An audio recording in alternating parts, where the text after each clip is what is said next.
महाप्रज्ञ गुरवे नमः। ओम श्री महाप्रज्ञ गुरवे नमः। ओम श्री महाप्रज्ञ गुरवे नमः। ओम श्री महाप्रज्ञ गुरवे नमः।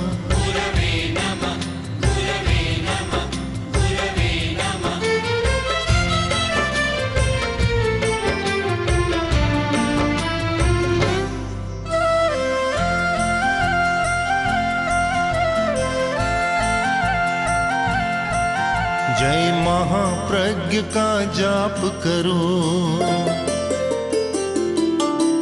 जय महाप्रज्ञ का जाप करो। जय महाप्रज्ञ का जाप करो। भव भव का अघ संताप हरो। भव भव का अघ संताप हरो।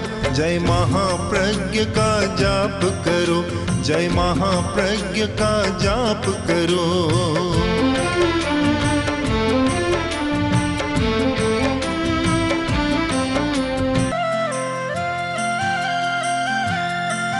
गुरु तुलसी के अंतेवासी।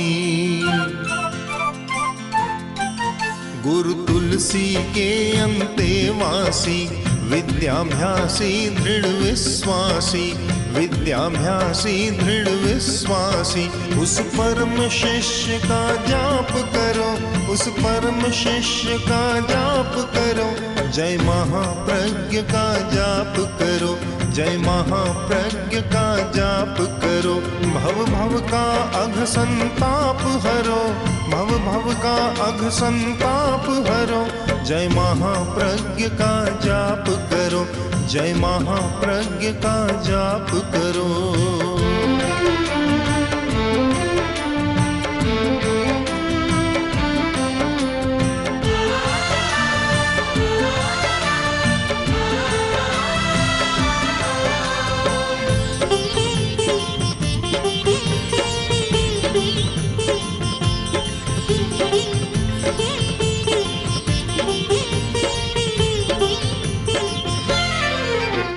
मौसम गर्मा गया, ये चिंता की बात नहीं है, किंतु चिंता की बात यह है कि आदमी का दिमाग गर्म हो गया। सबसे बड़ी चिंता की बात है ये। दिमाग ठंडा रहना चाहिए, पर कुछ स्थितियां ऐसी आती है कि दिमाग गर्म हो जाता है, और जब जब आदमी का दिमाग गर्म होता है उसमें से अमृत नहीं निकलता, जहर का स्राव होता है। योग के आचार्यों ने कहा और आज के शरीर शास्त्री बतला रहे हैं, योग के आचार्यों ने कहा कि मस्तिष्क से अमृत का स्राव होता है। आज के शरीर शास्त्री कहते हैं कि हमारी जो अंतःस्रावी ग्रंथियां हैं उनसे बहुत अच्छे अच्छे स्राव होते हैं, किंतु जब मस्तिष्क ही स्वयं गड़बड़ा जाता है तो फिर कहाँ से अमृत आए और कहाँ से अच्छे स्राव हो। कैसे दिमाग शांत हो, शांत कैसे हो। 12 महीने का समय, बहुत कटु बात है। मैं कभी कभी कटु तो कभी नहीं बोलता, किसी को कटु शब्द नहीं कहता, जीवन भर में याद ही नहीं विशेष, पर बात जरूर स्पष्ट कहता हूँ, वह कटु लगे तो लगे। बात स्पष्ट यह है कि जैन समाज ने प्रयत्न किया, साथ में सरकारें भी मिली, भारत सरकार का भी ये रहा कि भगवान महावीर किसी संप्रदाय के नहीं, पूरी मानवता के लिए हैं, इसलिए उनका आयोजन बड़े पैमाने पर होना चाहिए। मेरे सामने भी प्रश्न आया, उस समय मैंने जैन समाज के प्रमुख व्यक्तियों से और सरकार के अधिकारियों से भी कहा कि क्या आयोजन करना ही काम है या और कुछ करना है। अगर आयोजन ही करना है तो बहुत अच्छा हो जाएगा, किंतु मुझे लगता है कि हम लोग आयोजन करने में जितने कुशल हैं, काम करने में उतने कुशल नहीं। आयोजन करने में तो एक दिन का समय लगता है, 2-4 घंटे का समय लगता है, और काम करने के लिए तो समर्पण चाहिए, त्याग चाहिए, पूरा नियोजन चाहिए, और वर्षों तक खपे तब कोई काम सिद्ध होता है। हम सीधा रास्ता निकालना बहुत पसंद करते हैं, सीधा रास्ता, और सीधा नहीं, कभी कभी तो छलना के प्रसंग भी आ जाते हैं। चुनाव सीधे रास्ते का करते हैं, जहाँ श्रम हो, साधना हो, खपना पड़े, तपना पड़े, वहाँ वह काम नहीं कर पाते।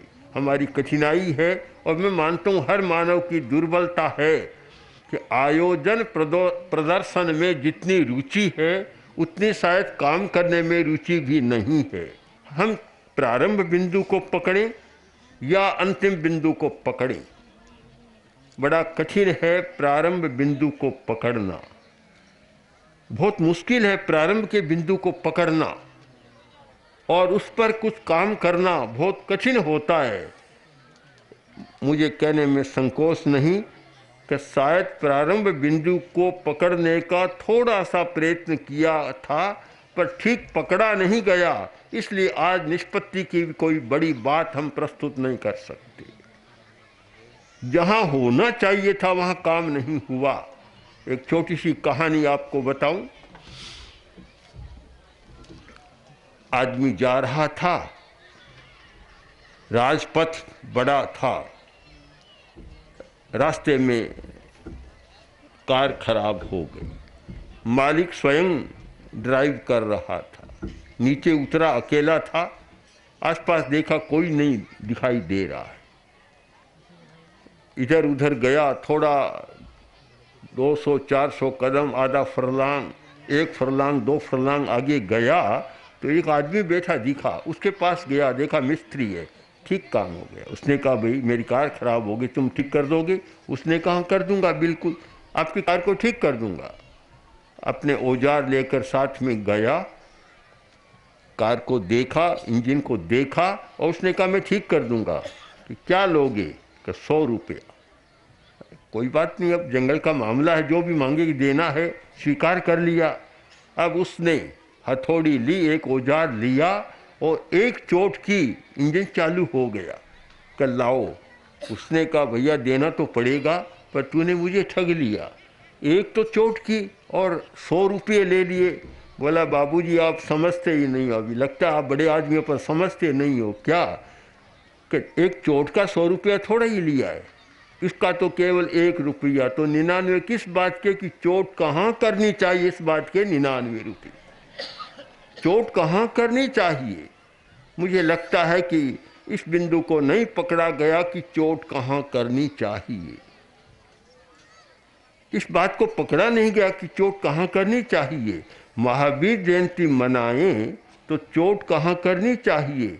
महावीर जयंती को मनाने का मतलब अगर चोट करने का अर्थ समझे तो पहली बात तो यह है, पहली बात कि मानवीय एकता पर काम करें तो ठीक चोट होगी उस पर। कहाँ मानवीय एकता? अगर महावीर का दर्शन का या आचार शास्त्र का सबसे कोई केंद्र का सिद्धांत है वह तो यह है कि प्राणी मात्र की एकता, और प्राणी मात्र के बाद दूसरा नंबर मानवीय एकता, तो कहीं भी अंतर न हो। भगवान महावीर के पास एक बड़ा राजा मुनि बना। उस जमाने में बहुत बड़े बड़े राजा मुनि बनते थे। सम्राट चंद्रगुप्त जो जैन मुनि बना, इतना बड़ा था जिसने हिंदुस्तान को पूरा एक बनाया, आखिर में जैन मुनि बना। अब एक समस्या आ गई कि जो राजा मुनि बना उसके सेवक का सेवक पहले मुनि बन गया था। सेवक कि नहीं, सेवक का सेवक वह पहले मुनि बन गया था। अब मुनि बन गया, पर अहंकार एक साथ तो लुप्त होता नहीं। साधना करते करते धीरे धीरे मांझा जाता है। एक साथ तो पाटी मांझी नहीं जाती। मन में थोड़ा अहंकार आ गया और उस मुनि को हाथ नहीं जोड़ा, नमस्कार नहीं किया। सामान्य विधि यह है कि एक मुनि बने तो जो बड़े मुनि है पहले बने हुए, उन सब के सामने जाकर सिर झुकाए, नमस्कार करे। वहाँ सिर नहीं झुकाया। बात महावीर के पास पहुँची। महावीर ने उस मुनि को बुलाया, नव दीक्षित मुनि को बुलाकर कहा कि तुमने वंदना क्यों नहीं की। अब उत्तर तो नहीं दे सके, अहंकार तो भीतर तो बोल रहा था, बाहर नहीं बोल सका। तब महावीर ने कहा, देखो मैंने जो अहिंसा का सिद्धांत और समता का सिद्धांत बतलाया है, उसका अर्थ यह है कि पेश से पेशवी, अगर दास का दास या सेवक का सेवक भी पहले दीक्षित हो गया तो बाद में चाहे सम्राट चक्रवर्ती भी दीक्षित हो तो उसको, बड़े साधु को उसके वंदना करना अनिवार्य है। तब जाकर समस्या सुलझी। यानी मानवीय एकता, गुणात्मक विशेषता और कोई विशेषता नहीं, न जाति की विशेषता न और विशेषता। अगर हम महावीर जयंती मनाएं और उस वर्ष में ये मानवीय एकता का स्वर बुलंद हो। दूसरी बात, जब मानवीय एकता का है तो जातिवाद तो अपने आप समाप्त होते आए। दूसरी बात है सांप्रदायिक कट्टरता, उसका स्वर मंद होना चाहिए, जो आज बहुत तीखा तीव्र हो रहा है, जगह जगह सुनाई दे रहा है। सांप्रदायिक कट्टरता का इतना अभिनिवेश जाग गया। संप्रदाय था अपने साधना के सुरक्षा के लिए, आज वह लड़ाई का हेतु और कारण बन गया। यह स्वर भी मंद नहीं हुआ तो फिर महावीर जयंती का एक वर्ष, अहिंसा वर्ष मनाने का अर्थ क्या हो सकता है, मैं नहीं समझ पाता। क्या निष्पत्ति क्या बतलाई। इसका कारण एक है और मैं उस कारण को कई बार बड़े बड़े लोगों के सामने रख चुका हूँ कि एक हमारी प्रकृति है, हम किसी विषय पर गंभीर होकर और चिरंतन चिंतन करना नहीं जानते। समस्या आई, बस तत्काल थोड़ा बहुत समाधान दे दिया और बात को समाप्त कर दिया। ऐसे बीमारी मिटे तो फिर डॉक्टरों की ज़रूरत ही क्या है। चिरंतन चिंतन करना नहीं जानते। तो एक समस्या को सुलझाने के लिए कितने समय तक चिंतन होना चाहिए और कितना गंभीर चिंतन होना चाहिए, इस बात के प्रति हम जागरूक नहीं है। हमारी बड़ी समस्या है, चाहे तो दो समुदायों की समस्या, हिंदू मुस्लिम समस्या हो, चाहे गरीबी की समस्या हो, बेरोजगारी की समस्या हो, और चाहे धार्मिक या जातिवाद की समस्या हो। किसी भी समस्या पर टिककर लंबे समय तक आसन बिछाकर और उस समस्या का जब तक कोई समाधान न निकले तब तक धैर्य रखना हम नहीं जानते। बड़ी समस्या हमारी। टॉलस्टॉय से पूछा कि सफलता का सूत्र क्या है। उन्होंने कहा धैर्य। धैर्य कि धैर्य कब तक रखना चाहिए, कब तक कि जब तक चलने में पानी टिक जाए, जब तक धैर्य रखना चाहिए। तो क्या चलने में पानी टिक सकता है? हाँ, टिक सकता है। जब तक पानी बर्फ न बन जाए तब तक धैर्य रखो, पानी भी चलने में टिक जाए। हम धैर्य रखना नहीं जानते, तात्कालिकता है। इन दो समस्याओं के कारण समाधान हमारे हाथ नहीं लगता। आज भी अपेक्षा है हम गंभीर चिंतन करें, गंभीर चिंतन। और गंभीर चिंतन के बिना तात्कालिक काम कोई होता है? तात्कालिक काम में बड़ी छलनाएं हो जाती है, आदमी समझ नहीं पाता। एक सिनेमा घर के मालिक ने घोषणा कर दी कि आज का शो फ्री, कुछ भी नहीं लगेगा। हजारों की भीड़ हो गई। सारा फुल हो गया, हाउस भर गया। सब लोगों ने देखा, अच्छा 3 घंटा तक देखते रहे, निकलने लगे, दरवाज़ा बंद। दरवाज़ा खोलो कि लाओ पैसा। अरे आपने तो कहा था कि आज का शो फ्री दिखाया जाएगा। मैंने कहा प्रवेश फ्री है, निकलना फ्री नहीं।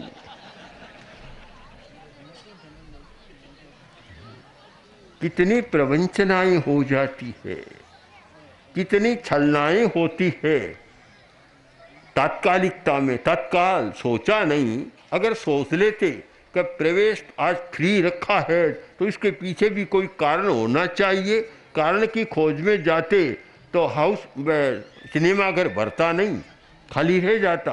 पर आदमी तात्कालिक लाभ देखता है कि बस ये बहुत अच्छा हुआ और फंस गए उसमें। बड़ी कठिनाई है हमारी। हमने जो अहिंसा यात्रा की, मैं ये तो नहीं कह सकता कि अहिंसा वर्ष की कोई बहुत बड़ी निष्पत्ति है, पर यह जरूर मानता हूँ कि अहिंसा यात्रा ने जहाँ जहाँ हम गए, मुझे यह जरूर लगता है कि अहिंसा यात्रा के कारण परस्पर में सौहार्द बढ़ा है, निकटता बढ़ी है और सभी संप्रदायों ने, सभी जातियों ने एकता का अनुभव किया है। तो यत् किंचित कह सकता हूँ कि अहिंसा यात्रा के कारण अहिंसा वर्ष में कम से कम जनता को अहिंसा का स्वर सुनने का मौका तो मिला है। नहीं तो हिंसा हिंसा का स्वर, समाचार पत्र देखो, 20 आदमी मर गए, इतनों की हत्या, इतनों को जला दिया, इतना बलात्कार, इतना ये सब नकारात्मक। इसलिए हमने तो नियम बना रखा है कि भोजन से पहले समाचार पत्र पढ़ना नहीं चाहिए, नहीं तो पढ़ने वाले का दिमाग और ख़राब हो जाता है। हाँ, कम से कम रोटी खा ले, आनंद से रहे, बाद में पढ़े तो उतना असर नहीं होगा। क्या करें, तो कम से कम ये स्वर सुनने को मिला है।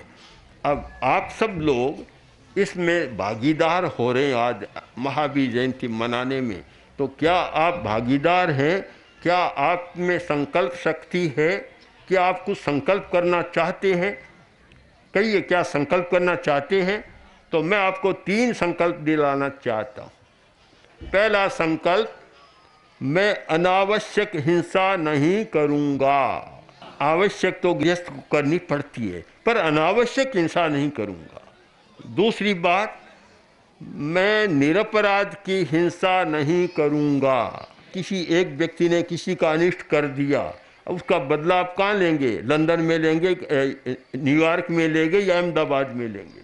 जिसने किया कहीं कर दिया। अब किसी ने अपराध किया, उसका बदला यह हो गया कि मालिक से मजबूत है, शक्तिशाली, उससे नहीं। अपने प्राचीन हमारे साधु कहा करते थे कि मालिक शू पहुँचानी तिनरा ढांडा मारिया तिनरा फल तू देख। अब मालिक से तो लगता नहीं है, शक्ति नहीं है, तो उसके पशु जाते हैं, गाय भैंस, उनकी पिटाई करता है। अरे बिगाड़ा तो मालिक ने, बेचारे पशुओं ने तुम्हारा क्या बिगाड़ा? तो किसी ने कहीं बिगाड़ा है, उसका कहीं प्रतिशोध लिया जाए। यह निरपराध की हिंसा बड़ी भयंकर हो रही है। और मैं कई बार कह चुका कि आज अगर मुझे पूछा जाए कि आज के युग की पहचान क्या हो, कोई कहता है बौद्धिक युग है, कोई कहता है तार्किक युग है, कोई कहता है वैज्ञानिक युग है, तो मैं अपनी भाषा में कहना चाहूँगा कि यह निरपराध की हत्या का युग है। निरपराध लोगों की जितनी हत्या इस शताब्दी में हुई है, शायद अतीत में कभी नहीं हुई है। कोई मतलब नहीं, बस में बैठा है, कार में बैठा है या रेल में बैठा है, वायुयान में बैठा है, घर में बैठा है, हर जगह विस्फोट, बस कहीं भी। निरपराध की हत्या का यह युग है। तो यह हमारा संकल्प हो कि मैं निरपराध की हत्या नहीं करूँगा। तीसरा, मैं उपभोग सामग्री का संयम करूँगा। हाँ, अतिरिक्त भोग नहीं करूँगा। बेचा हजारों को तो खाने को नहीं मिलता और अकेला आदमी सब कुछ कर जाए, ऐसा नहीं। संयम करूँगा। कभी उपभोग कितना होना चाहिए, ज़्यादा नहीं होना चाहिए। तो ये 3 संकल्प हैं, तो सब लोगों ने लिया है। अग्रिम पंक्ति में बैठे हैं, क्या मैं मान लूँगा आपने संकल्प स्वीकार किया है? समाज के लोग हैं, राजनीति के लोग हैं, सब ने ये 3 संकल्प, ये 3 संकल्प अगर व्यापक बने, मैं अनावश्यक हिंसा नहीं करूँगा, तो शायद पर्यावरण की समस्या का समाधान होता है। मैं निरपराध की हिंसा नहीं करूंगा तो ये जातीय और सांप्रदायिक हिंसा पर ब्रेक लगता है। और मैं उपभोग सामग्री का संयम करूंगा तो यह इकोलॉजी और पर्यावरण दोनों की समस्या का एक समाधान लगता है। हम चिंतन करें, वर्तमान की समस्या को सुलझाने का प्रयत्न करें। वर्तमान की समस्या मेरी दृष्टि में सबसे बड़ी समस्या आवेश की समस्या है। आवेश, इतना आवेश है, कभी जाति का, कभी संप्रदाय का, कभी लोभ का, कभी पैसे का। चारों तरफ से आदमी इतना आविष्ट होता है, जैसे कहते हैं ना, भूताविष्ट आदमी, भूत से आविष्ट हो गया। एक बात पर ध्यान दें कि आवेश को शांत करना है। मैं मानता हूँ सबसे बड़ी हमारी निष्पत्ति होगी ये छोटे कस्बे की बात बड़े नगरों तक पहुँचे कि आवेश शांति का हमने संकल्प लिया कि आवेश को शांत करेंगे। तो हमारा आज का एक वक्तव्य, एक सारांश, निष्कर्ष का वह यह है कि आवेश शांत बने। तो मैं सोचता हूँ अगर हम महावीर को समझने का प्रयत्न करें, कोई कहे महावीर को देखा नहीं, अरे अहिंसा को देख लो, महावीर का रूप दिख जाएगा। महावीर को देखा नहीं, शांति को देखो, महावीर दिख जाएंगे। बस ये बात, ये एक शाश्वत का जो संदेश है और अहिंसा के क्षेत्र में एक बहुत बड़ी उपलब्धि हमें हो सकेगी। ओम आत्मा। ओम श्री महाप्रज्ञ गुरवे नमः।